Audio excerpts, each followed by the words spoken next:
Hello dear friends, I'm Roland homeopath in Royston, and today we're out here in nature again. This is a little side stream of the Trent River. This is where we're meeting today on Vancouver Island here. The last days there was a story resonating in me. It's been now about 25 years ago that happened. I was living back then on the Blood Reserve in Alberta, and one day my adopted brother Joe, he asked me if I could come the next day to do something. I don't remember what anymore. I said, no, I don't have time tomorrow. So there was silence for a while. After a few minutes he looked at me and said, Roland, I don't understand you. You say you don't have time. But just sit down and time comes. And it will come and keep coming. All today, even all tomorrow, the day after tomorrow. It will come forever. You can't even keep it from coming. You can't even make it stop. And then he looked in my eyes sternly and said, how much do you white guys need in order to have enough?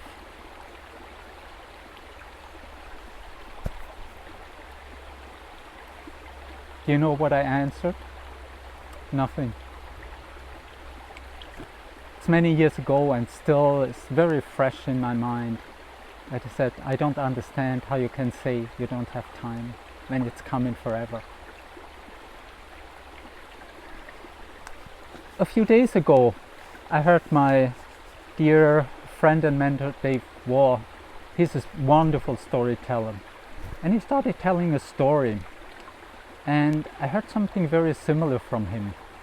He started his story in the old storyteller way, once upon a time, and then he stopped and said, maybe not upon, maybe once below time, or once beyond time. But anyway, it was once before the time when time was strapped to our wrists, digitalized, cut up in hours, chopped up in minutes and sold by the second.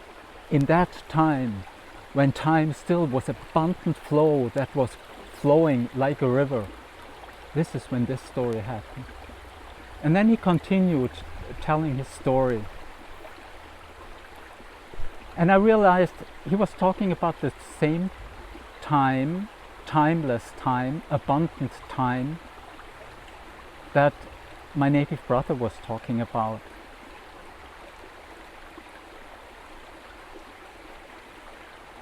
I think this is very important. Why is that? Because this timeless time, this timelessness, this what my native elders also said, when we do ceremony, we stop time. Time will stand still in the midst of ceremony. And that's important because where time is not racing like in our life, but where time is a calm river, a river that's always in the now and in flow. So it's not something static, but something flowing in this moment and still at the same time, still and calm. This is the time we need to access in order to have inspiration, in order to have our creativity boosted, in order to find solutions for questions, answers for questions, solutions for problems.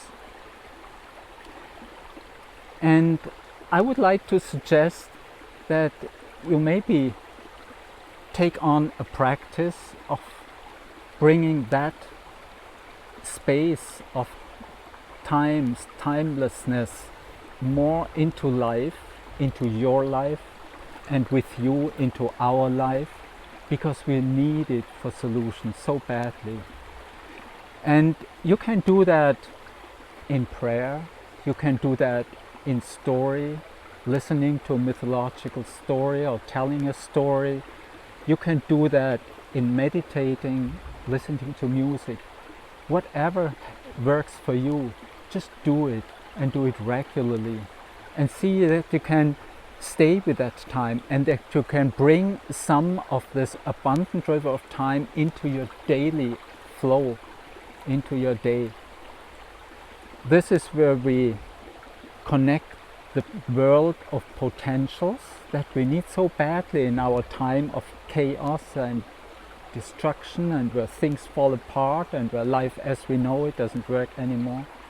This is what we need, and this is what I suggest, and I hope that these stories help you to think of that and remember that a little. Have fun and enjoy timelessness in the midst of time running. See you next time. Thank you for listening. Bye.